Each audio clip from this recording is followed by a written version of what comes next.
Advanced Studio Classroom is on the air.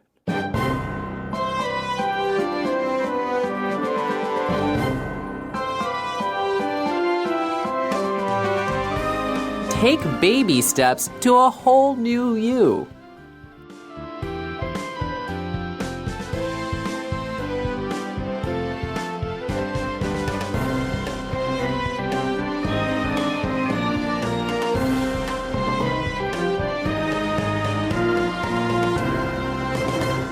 Welcome to Advanced Studio Classroom. I am your host, Joe, and we are on day 2 of our speed review article.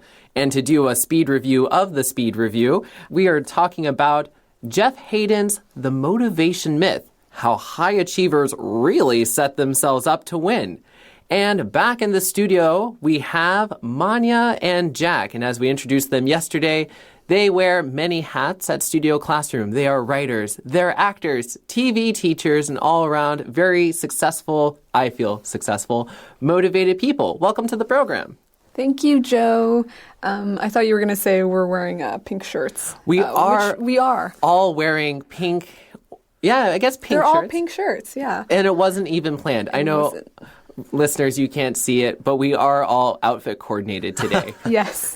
Yeah, hey everybody, Jack here also. Glad to join you again. And yeah, so we were talking about the motivation myth and the idea that Mr. Hayden was proposing that a long-term kind of like inspiration moment or a goal is not going to get you there, but you need these small little repeated encouragements.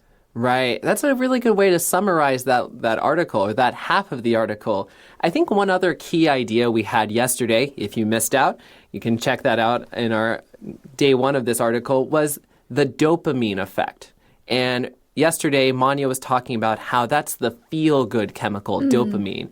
And that's basically you do something, good, or you do something that you like. Maybe you're having a sugary drink, little bit of candy, or you've succeeded at something, and your brain starts to release chemicals and saying, hey, good job, you did great. And so Jeff Hayden is saying we should use that to help keep ourselves going when we run out of motivation. Yeah. And Jack hit it just right when he was talking about, we have to have smaller steps, break it down. And one of the suggestions, the pieces of advice we got yesterday, is to treat yourself when you've done something well, even if it's something small. So I want to ask our teachers today, how do you treat yourself when you've done something good?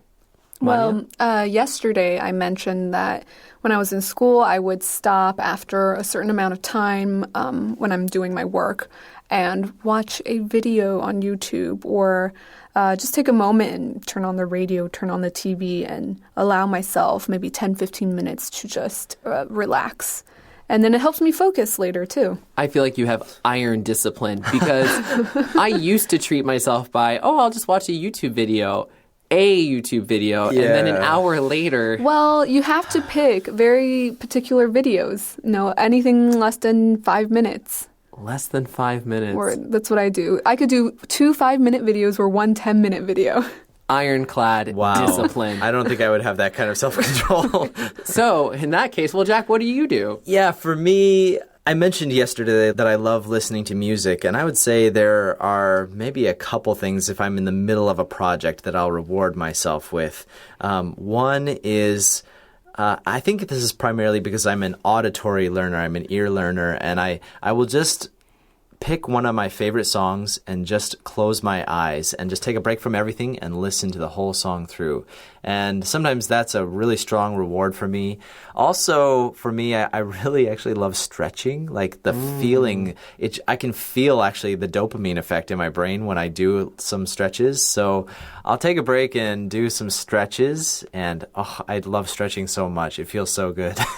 That's a really nice treat. That's almost too healthy to be a treat. I do that sometimes too. Really? In the office. Not stretching, but I'll get up and just go walk around and go somewhere else. Yeah, a little physical activity I think is also good. It might not come across as a treat, but I think it can kind of be that way to get yourself moving. Well, today we are going to start by continuing Michael Ovitz's story about how he went from being just a guy in the mailroom to an executive. And we're going to have that first reading on page 31.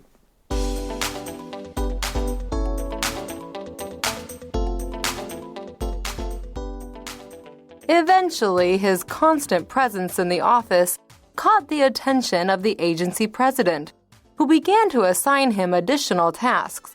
As Ovitz consistently completed those tasks successfully, he was quickly promoted to assistant to the president, and he was able to leave the mailroom behind within only a few months.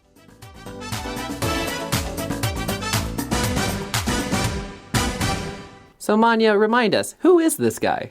Okay, Michael Ovitz. He founded the Creative Artists Agency. It's a talent agency. And he started out in a mailroom and then rose up to an executive position. Jack, how in the world? Yeah, I know. That's kind of, I think, the question that everyone is asking. And really, I mean, all we can say that is the way that he got there was that he had the dream. He aspired to an executive position all the way from the beginning, all the way from the mailroom, and he decided he would do something to get there. He would work longer and harder than any of his counterparts, his coworkers, the people around him, and he believed that that effort would make sure that he got to his goal. And this is exactly what happened. So he had this constant presence in the office, and that apparently caught the attention of the agency president. Now, this is interesting. He was already starting to work hard, and by working hard, that meant he was there more often, and he was all over the place working. And Manya, what was the result of all that? Well, the president noticed him and then gave him extra assignments to complete. I think this is really interesting because, I've heard sayings where it's like half of life is just showing up. Right. And that's exactly the phrase I was thinking of, Joe, is like this, some people say like 90% is being there. Right, or something. Yeah. And I feel that's kind of what Michael did, Mr. Ovens did, is that he was there. He probably was working, he showed up to work earlier than others, stayed later than others, and the president noticed that he was just always around. And so he felt like, this is a person that I can give a few extra tasks to because he's going to be here. He's going to take care of it. He'll stay late if he needs to. Right. He comes across as very dependable. And apparently he was starting to just consistently complete those tasks successfully, which led to the next thing, Manya. What happened? Well, he was promoted to become an assistant to the president. That's incredible. I know, right? What a jump. He took a pretty large leap from the mailroom all the way into the president's office. Right. Oh, yeah. So he was able to leave the mailroom behind within only a few months. And that's just an incredible feat all into its own. Because people who work in the mailroom are almost like unseen in a company. Yeah. I have a feeling that they are present in a lot of different offices, but they kind of, people maybe don't even acknowledge that they're there. The mail's here. That's what I'm thinking about. And they don't even notice the person. Right. And now this paragraph links back to our paragraph yesterday talking about focusing on the process, not the goal. And so Michael Ovitz just started by doing the work and had maybe the goal in mind, but the work was the main focal point of what he was trying to do. He was very focused on just being constant presence as well as being reliable and doing things successfully. And that's a really incredible example of this. Now, as we go into our next reading, we're talking about the bottom line. What exactly do we need to do in order to be motivated? So we're going to look at that now.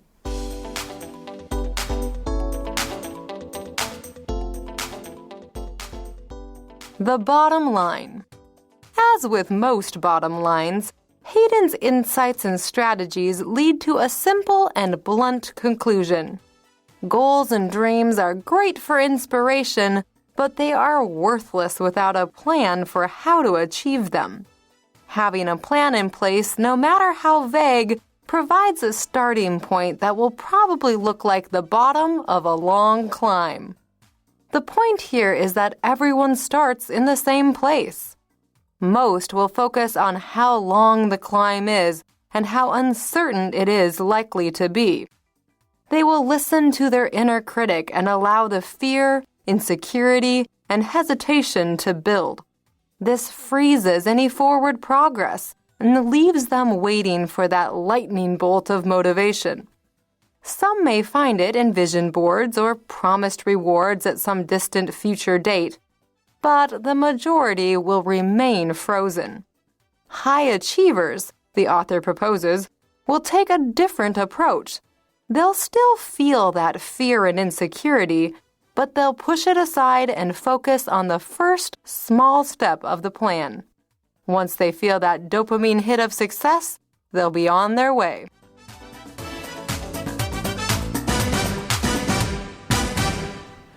Wow, actually just the music for today feels pretty motivating. And so thank you, Marco, in the back for giving us motivating music to really get the discussion going. Yeah. Oh, wow. So talking about the bottom line. Now, when we say the bottom line, first of all, you might think of if you do anything with finances or you're working in a company, the bottom line is the final total of something. You know, after all of your expenses, you're paying out people, what exactly is your income? What's that bottom line?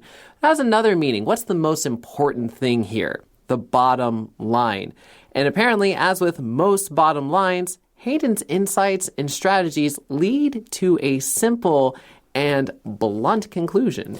Yeah, a blunt conclusion. It's an interesting visual kind of word. When we say that something is blunt, it means it's not really hidden. It doesn't hide behind any kind of polite words or consideration for people's feelings. It means that it's very honest, maybe even a little bit rude. Right. Mm-hmm. And Hayden says the conclusion he made was that goals and dreams are great, but they're worthless without a plan. Ooh. Ouch. Yeah, that's pretty blunt. That's very blunt. You know, because a lot of us really rely on motivation. I think of inspirational posters. You know, there are these old posters in the 90s and early 2000s with like these cats hanging from a clothesline. Have you ever seen this before? No. Oh, whoops, I feel old. So anyway, it would have these cats hanging on and just say, oh, just hang in there. Oh, yeah, I've seen those before. Oh, okay, I know what you're talking about. Right. And so, you know, we often rely on motivational quotes or sayings or things like that to keep us going. But, you know, without a plan to achieve something, it seems almost impossible. And wow, that is quite a blunt, to-the-point kind of conclusion. So what exactly is the problem with just relying on goals and dreams to get us where we want to go, Jack? Yeah, I think the idea is it's abstract. He uses the word, so no matter how vague, vague means like abstract, it's unclear. And so if you have just a vague idea, it doesn't tell you where you need to start, what you need to do now. And so that's what he talks about next, is you have to find a starting point. That's right. And so the idea here is that you need some kind of plan. And I think that's quite true. You know, without any kind of plan, we're not going to get anywhere. I think of, well, it's June now, but 6 months ago, maybe when we were all making New Year's resolutions, Manya, if we don't have a plan in place... Yes, then nothing will happen. Right. Yeah. I remember I decided I needed to budget better, and so I got myself a little notebook with an inspirational quote on it. Oh, there's the inspiration. But it was part of my plan, and it was an actionable plan. And so, you know, that made a huge difference. Wow. Actually, you just used a really good phrase for that. Actionable plan. Yeah, so actionable, you can hear the word action in there. And when something is actionable, it means you can actually do something with it. You can act on it. And so a plan that you can act on. Yeah, actually, I really like that kind of phrasing for it, an actionable plan, something that you can actually do steps, you can take steps to get it done. Because, you know, having that plan and having an idea of where to go and how to get there is really important. It gives you the direction you need to go. And the point here is that everyone starts in the same place. We all start with some kind of vague idea of what we want to do and maybe the beginner steps. Now, the next two paragraphs give us a bit of a contrast. We get how most people do things and how high achievers do things. So, Jack, what do most people do? Okay, so most people will focus on how long the climb is and how uncertain it is likely to be. So if we take Mr. Ovit's example, It's a long climb from the mailroom to the president's office, and it's pretty uncertain. There's actually no, promise or guarantee you will actually get there. So that's what most people would focus on. Right. You get all that uncertainty. You're looking out at that mountain and just thinking, I have no idea how I'm going to climb this. And something starts to build up, Manya. What's happening here? Well, you'll allow the fear and insecurity and hesitation to just fester and really affect you. Right. And when it says insecurity? Oh, insecurity. It's something you have very little confidence about. Right. We often, if you're someone who doesn't have a lot of confidence, you might say that you're insecure, you have issues with insecurity, you don't have that confidence. But there's this great phrase inside the sentence about listening to your inner critic. I think in many people's understandings, we believe we have an inner voice, and you can probably during the day hear that inner voice. Often, unfortunately, our inner voice is critical in that it's pointing out things. I didn't do that right. I should have done that. I'm messing up on this part, and that's what we would call our inner critic. Right. And often you'll hear people say that you are your own worst critic. Oh, yeah. I mean, it's true for me. Is it true for you? It's pretty true for me. I mean, I think because we're very blunt and kind of brutal with ourselves. Yeah, especially since, sometimes other people can't see what we actually know about what is true about something. And yeah, absolutely. Sometimes I can be the person that discourages myself the most. Right. Mm-hmm. So this kind of feeling, it just freezes any forward progress, any kind of progress that could be made, and it leaves people waiting for inspiration, the inspiration to write or to exercise, to do something. And apparently some people may find it in vision boards, promise rewards, some distant future, but many will remain frozen.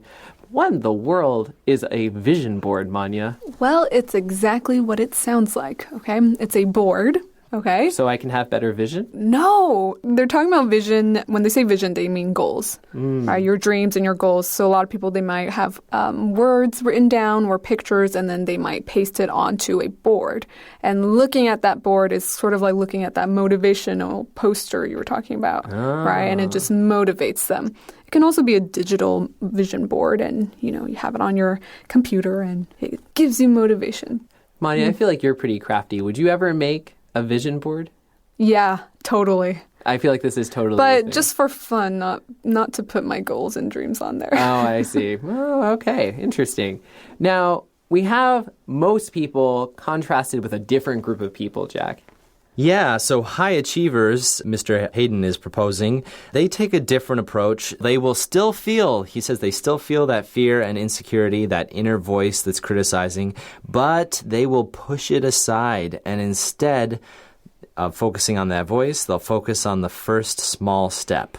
That first small step of the plan. And I think pretty much every single American knows like one famous Confucian quote, "A journey of 1,000 miles." Begins with a single step. That's right. Yeah. Yeah, that's one I remember learning when I was really young. And it's like, well, a single step, but that's still a lot more steps to get there. Yes, it's true. But you know what?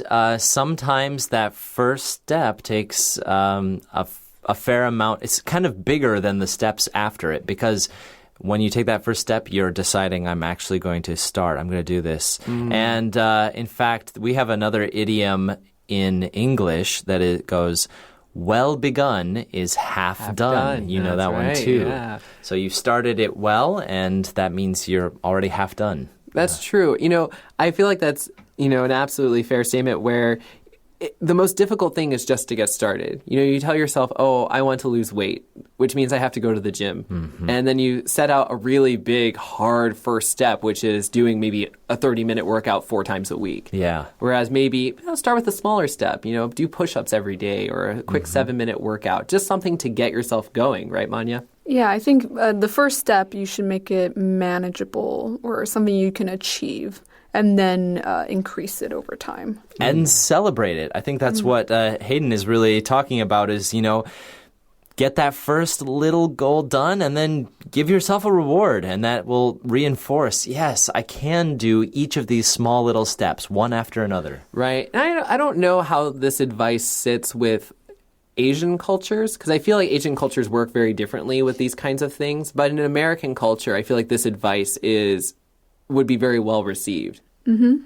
And so just had this idea of, really celebrating things. And I think even though this is sort of within a different cultural context, I think even in Asian cultures, I could see how an office in Taipei could really benefit from this kind of idea.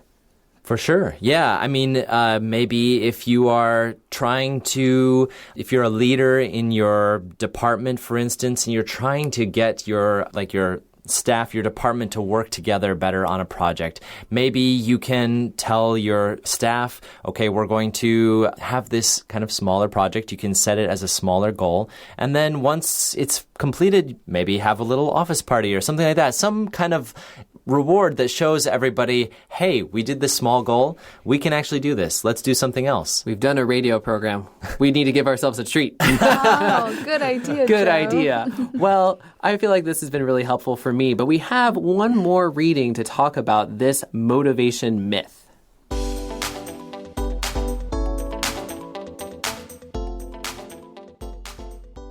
The motivation myth directly challenges the assumption that everyone is capable of doing great things with the right motivation. Jeff Hayden presents a convincing argument, backed by insights and detailed strategies, that there is a better way, the virtuous cycle of constant progress. Starting with very minor improvements makes you feel good. Those good feelings breed confidence to keep you going through the tough challenges ahead. Rinse and repeat.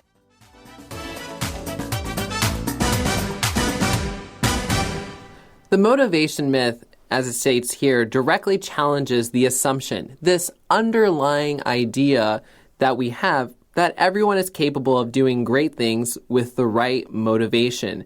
It's not always about the motivation, and maybe focusing on doing great big things isn't quite the right starting point. Jeff Hayden gives us another idea.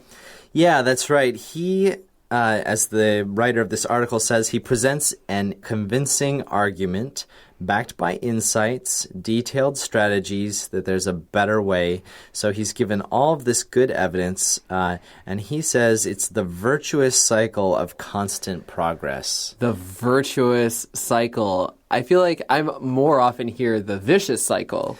That's true. I'd say vicious cycle is a very common phrase that we use, or a kind of expression. So vicious cycle and virtuous cycle are the opposites, but they're the same idea. And in this case, a virtuous cycle is something that results in maybe more progress, or it repeats itself in a good way. He gives an example here. I can give you another example. Exercise is often what people think of as a virtuous cycle. If I exercise, my body gets stronger, more flexible, and I feel like exercising more. So I will go and exercise again, and it keeps repeating itself. The more you exercise, the more you feel like exercising. I wish my diet was a virtuous cycle. I eat a salad and I don't feel like eating more salad. Really? I do. But with exercise, I don't. I'm just like, I'm in pain. Oh, so I guess it really depends on what it is. Yeah, so in this case, the virtuous cycle that he's talking about is constant progress. And then he defines it. He says, when you start with a very small improvement, you feel good, and those feelings make you more confident, and it makes you want to do another small improvement, and it just keeps stacking on top of itself. I think something that is sort of underneath this piece of advice is being able to understand what you need to work on. So it's good to say you make very minor improvements, but you have to be able to sort of look into yourself or look into what you're doing and find those areas to improve. So often we'll say, I'm bad at English. So many people come up to me and will be like, oh, I'm sorry, I'm bad at English. And that's not a good way to make small improvements, because bad at English feels very difficult to fix. How could they change their mindset, Manya? Wow. There are many ways you can change your mindset, but I guess every day you could start telling yourself, I will get better at English. Or just start motivating yourself by repeating affirming words. Affirming words. Okay, I can give you an example. So I'm learning Chinese, and I would say my Chinese level is very beginner still. But I encouraged myself that I drink a lot of coffee and I like ordering coffee, and I can tell you I've become good at ordering coffee in Chinese. And so now I can tell you, well, my Chinese is okay, but I'm good at ordering coffee in Chinese. Something I do with my Chinese language learning is I target areas. So I'll say this week I'm going to fix my tones. Next week, I'm going to focus on my handwriting. The week after, I'm going to focus on grammar. I try to really pinpoint areas that I want to improve on, because otherwise it feels very daunting or overwhelming. And so I think focusing in, just like this advice here, to make minor improvements, I think can make you feel better. I think when you have something that's too big, it's really discouraging. Oh, yeah. Going back to beginning of the year when I was doing a resolution about budgeting, I knew I could not make a monthly goal because it was just too much time, too big for me. But then I just started doing weekly goals, and I thought, oh, this is manageable. I can do it. And then every week, as I was able to check it off my list, like I did something right, then I felt more motivated to keep going. There we go. Well, this has been a really great speed review. And this book, The Motivation Myth, you can find it on Amazon. And I was flipping through a little preview of it to get some insights. And I thought, oh, it's actually really interesting. And it feels very different from a lot of other, what we call self-help books, where it feels like, oh, stay motivated, just stay happy. I thought that the advice that, at least what I saw from my kind of short reading of it, it seemed very practical, very helpful. So I encourage you to go and check that out. And if you want to get more reviews and look into how to use these words, I suggest you check out the topic talks. You can scan the QR code with this article and get a super amazing review done by our teachers here in a very fun way. And if you're interested in getting fit, like Jack's example, our next lesson we're going to be doing with you all is about keeping fit. So I hope you'll come back and join us. And that is our lesson for today. I've been your host, Joe. Jack? And Manya. Saying goodbye. Okay, goodbye. Bye.